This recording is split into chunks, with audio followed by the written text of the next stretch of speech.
Hi hello welcome to current TV news. మోదీనా మజాకానా? దేశ ప్రధాని మోదీ గారు నిన్న రాత్రి మళ్ళీ ఒక ఇన్స్టాగ్రామ్లో ఒక వీడియో రిలీజ్ చేశారు. ఇప్పటి వరకు మనందరికీ తెలుసు, ఇన్స్టాగ్రామ్లో చాలా తక్కువగా ఉండేటువంటి ఆయన రీసెంట్గా ఢిల్లీకి సంబంధించి జంతర్ మంతర్ దగ్గర జరిగినటువంటి నీట్ ప్రొటెస్ట్ పేరుతో ఏదైతే ఒక విధ్వంసకాండ సృష్టించారో దాని తర్వాత జరిగినటువంటి పరిణామాల దృష్ట్యా ఆయన కూడా ఇన్స్టా అంటే సోషల్ మీడియాలో చాలా యాక్టివ్ అయ్యారని చెప్పాలి. ఆయనే సెల్ఫీ వీడియోలు తీసి సోషల్ మీడియాలో అప్లోడ్ చేస్తూ సంచలనం రేపుతున్నారు. చెప్పాలంటే ఒక మిలియన్స్కి మిలియన్స్, వందల మిలియన్స్ వ్యూస్ కూడా ఆయనకు వస్తున్నటువంటి పరిస్థితి కూడా కనిపిస్తుంది. అయితే ఏంటి మోదీనా మజాకానా అనేటువంటి మాట మనం ఎందుకు మాట్లాడడం? మోదీ నార్మల్గానే ప్రత్యర్థులకు చుక్కలు చూపిస్తారు అంటాం. అది పక్క దేశానికి సంబంధించినటువంటి శత్రు దేశాలకు సంబంధించినటువంటి యుద్ధ వాతావరణంలో ఆయన ఎలా చాకచక్యంగా వ్యవహరిస్తారో అది కూడా చూసాం. అలాగే ఈ నీట్ ప్రొటెస్ట్‌కి సంబంధించి కూడా ఆయన కొంత దిగారు అనే అనుకున్నాం. కానీ ఆయనేసినటువంటి ఎత్తుగడ ఇప్పటికీ చాలామందికి అర్థం కాల. ఇప్పుడు ఇంకొక వీడియో రిలీజ్ చేశారు. దాని గురించి మాట్లాడుకుందాం. దాంట్లో ముఖ్యంగా రీసెంట్‌గా ఈ ప్రొటెస్ట్ పేరుతో ఎవరైతే మోదీ గారిని, రాముడిని లేదంటే ఈ దేశాన్ని అనేక రకాలుగా అవమానించారు. ముఖ్యంగా మోదీ గారిని, ఆయన తల్లిని కూడా. ఆమె చనిపోయింది. ఆమె చనిపోయినటువంటి ఆ కుటుంబాన్ని, ఆమె తల్లిని కూడా ఇష్టానుసారం బూతులతో, అత్యంత నీచమైనటువంటి భాషతో కొంతమంది సైకోల్లాగా మారిపోయి, వాళ్ళు లోపల ఏమన్నా తాగారా? లేదంటే ఏదన్నా తీసుకున్నారా? ఎందుకిలా వ్యవహరించారనేది నిజంగా తెలియలేదు. కానీ తర్వాత రియలైజేషన్ అయ్యి రైట్. తర్వాత వాళ్ళు రియలైజేషన్ అయ్యి చాలామంది విమర్శలు రావటం, ఇంట్లో కూడా వాళ్ళని తిట్టకుండా తిట్టటం, బయట సమాజంలో కూడా తీవ్ర వ్యతిరేకత రావటం, మళ్ళీ క్షమాపణ చెప్పడం జరుగుతుంది. కానీ దీనికన్నా ముందే ఢిల్లీ పోలీసులు కూడా ఎవరెవరైతే ఇష్టానుసారం తిట్టారో వాళ్ళందరి మీద కూడా కేసులు నమోదు చేయడం జరిగింది. దేశ ప్రధాని గౌరవించటం అంటే 100% మన దేశాన్ని గౌరవించటం. మన దేశాన్ని ముందుండి నడిపిస్తున్నటువంటి వ్యక్తి ఈ దేశ ప్రధాని. అలాంటి దేశ ప్రధాన్ని ఆయన ఏం తప్పు చేశారని? 77 ఏళ్ల ఈ భారతదేశంలో ఈ 12 ఏళ్లలో చేసినటువంటి అద్భుతమైనటువంటి అభివృద్ధి కార్యక్రమాలని ఒక్కసారి పక్కన పెట్టుకుని, మిగతా ఎన్ని సంవత్సరాలైతే ఈ దేశానికి సంబంధించి మనం మాట్లాడుకుంటున్నామో దాన్ని ఇంకొక పక్కన పెట్టుకోండి. ఒక్కసారి చెక్ చేసుకోండి. అది ఏ రంగంలో అయినా సరే, అటు విద్యా రంగంలో కావచ్చు, అటు ఆర్థికంగా మన దేశం నిలబడిన రంగంలో కావచ్చు, లేదంటే మన దేశానికి సంబంధించినటువంటి ఆయువు పట్టుగా ఉన్నటువంటి ఈ రక్షణ శాఖకు సంబంధించినటువంటి దాంట్లో అయినా కావచ్చు. ప్రపంచ దేశాల్లో ముఖ్యంగా మన దేశానికి వస్తున్నటువంటి గౌరవం గురించి మాట్లాడొచ్చు. లేకపోతే ఈ 12 సంవత్సరాల్లో, లేదంటే మిగతా మిగతా ఎన్ని సంవత్సరాలు ఉన్నాయో అన్ని సంవత్సరాల్లో ఎన్నిసార్లు ఎన్ని కుంభకోణాలు జరిగాయి, ఈ 12 ఏళ్లలో ఎన్ని స్కాములు జరిగాయి, దాన్ని ఏ రకంగా మోదీ గారు నెట్టుకు రాగలిగారు, ఇవన్నీ కూడా ఒక్కసారి జస్ట్ కంపేర్ చేసుకోండి. మోదీ గారు ఒక్కరోజైనా సరే హెల్త్ బాగాలేదని, లేదని ఇంకొకటి బాగాలేదని ఈ 12 సంవత్సరాల్లో ఒక్క రోజన్నా సెలవు తీసుకున్నారా? ఆయన ఏమన్నా ఆయన కుటుంబానికి, తల్లికి, లేదంటే తమ్ముడు, లేదంటే ఇతర చాలామంది కుటుంబ సభ్యులు ఉన్నారు. ఎవరికైనా సరే ఒక్క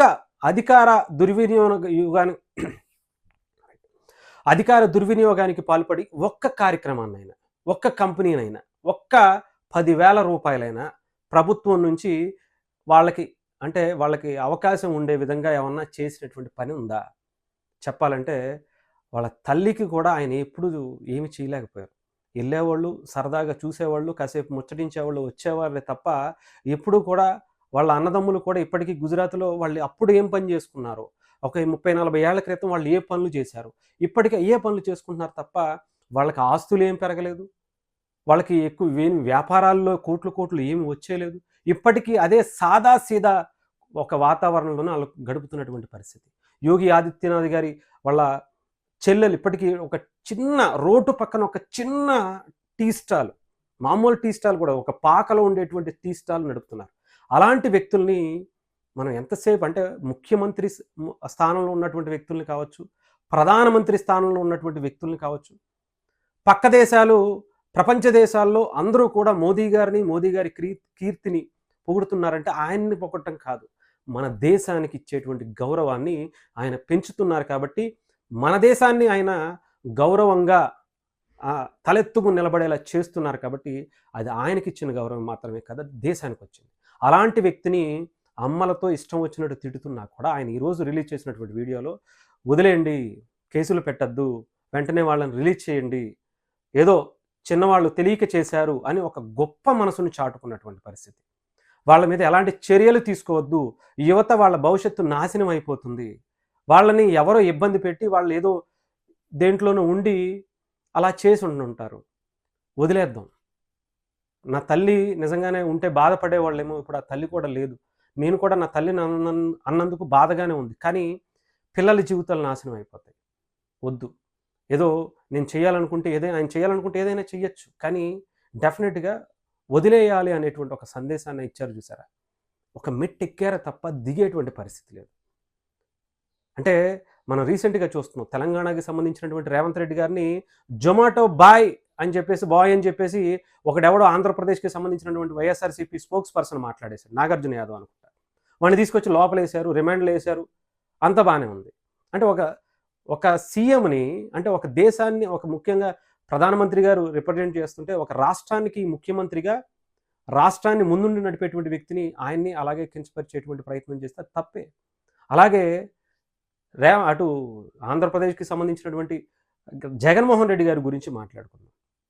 ఎందుకంటే ఆయన స్వయంగా ఒక హుందాగల పదవిలో ఉండి ఆయన ఎలాంటి మాటలు మాట్లాడారో ఒకసారి గతంలో పవన్ కళ్యాణ్ గారి గురించి, పవన్ కళ్యాణ్ గారి భార్యని కార్లతో పోల్చినటువంటి పరిస్థితి గురించి, సొంత చెల్లెలు షర్మిల గారి గురించి రంగులు మారుస్తూ చీరలు పచ్చ చీరలు కట్టుకుని వెళ్ళేటువంటి ఆ మాటలు మాట్లాడినప్పుడు కానీ, అసెంబ్లీ వేదికగా మాజీ ముఖ్యమంత్రిగా ఉన్నటువంటి చంద్రబాబు నాయుడు గారి భార్యని అత్యంత అవమానకరంగా అవమానించినప్పుడు, నారా లోకేష్ గారి కుటుంబాన్ని, ఆయన బాడీ షేమింగ్ చేసినప్పుడు కొంత బాధ కలుగుతుంది. అలాంటివి మిగతా వాళ్ళు, మిగతా మంత్రులు, మిగతా ముఖ్యమంత్రులు ఇలాంటి వాళ్ళు ఎవరు చేయలే. అది ఆంధ్రప్రదేశ్‌కి మాత్రమే ఉంటుంది. అలాంటి వ్యక్తిని మనం అవమానించచ్చేమో, కానీ మిగతా రాష్ట్రాలకు సంబంధించి ఎవరైతే హుందాగా ఉన్నారో వాళ్ళని మనం కాపాడుకోవాలి. వాళ్ళని కూడా మనం గౌరవించుకోవాలి. అది కూడా గుర్తుపెట్టుకోవాలి. ఇకపోతే మోదీ గారు చేసినటువంటిది చాలా చాలా ఉన్నాయి. అలాంటివి 1, 2 అని చెప్పలేం. ఆయనకి ముందు, ఆయనకి తర్వాత ఈ భారతదేశం అనేదాన్ని ఒక్కసారి విభజన చేసుకొని ఒక్కసారి డిఫరెన్స్ చూసుకోండి. మోదీ గారి వల్ల ఈ దేశానికి ఎంత ఉపయోగం జరిగింది, ఎంతమంది యువతకి అవకాశాలు ఈ దేశంలోనే దొరికాయి, ఎంత ఉన్నతంగా ఈ దేశంలో ఉండేటువంటి రోడ్లు కావచ్చు, ట్రాన్స్పోర్టేషన్ కావచ్చు, కంపెనీలు కావచ్చు, ఏమేమి వచ్చాయి, ఎంత అభివృద్ధి జరిగింది, ఇవొక్కసారి చేసుకోండి. ఇవొక్కసారి చూసుకోండి. ఇంట్లో ఆడవాళ్ళని తిట్టడం, ఇవి తిట్టడం, వాళ్ళు ఎలా చేయలేదు, వాళ్ళు అలా చేయలేదు అని చెప్పటం, ఇవన్నీ పక్కన పెడితే దేశభక్తి ఈ దేశంలో ఎంత పెరిగింది. మునుపటి కన్నా ఇది గత ప్రభుత్వాలు, 100 ఏళ్ల చరిత్ర కలిగినటువంటి రాజకీయ పార్టీలు, నాయకులు, తాతల ముత్తాతల పేర్లు చెప్పుకొచ్చినటువంటి కొంతమంది నాయకులు, వాళ్ళ పిల్లలు ఏం చేశారు, కావాలంటే వాళ్ళ నియోజకవర్గంలో ఏం చేశారు అనేది కూడా ఒకసారి కంపేర్ చేసుకొని చూసుకోండి. సపరేట్గా ఆయన గురించి మనం ఏదో గొప్పగా చెప్పాల్సిన అవసరం లేదు. చేసిన పనులకి మనం ఆయనకి గౌరవించకపోయినా పర్లేదు, కానీ అవమానించడం అనేది మాత్రం వేరే దేశాల ముందు ఆయన చులకన చేయటం అంటే మనమే చులకన చేసుకునేటువంటి పరిస్థితి ఉందని గ్రహించండి.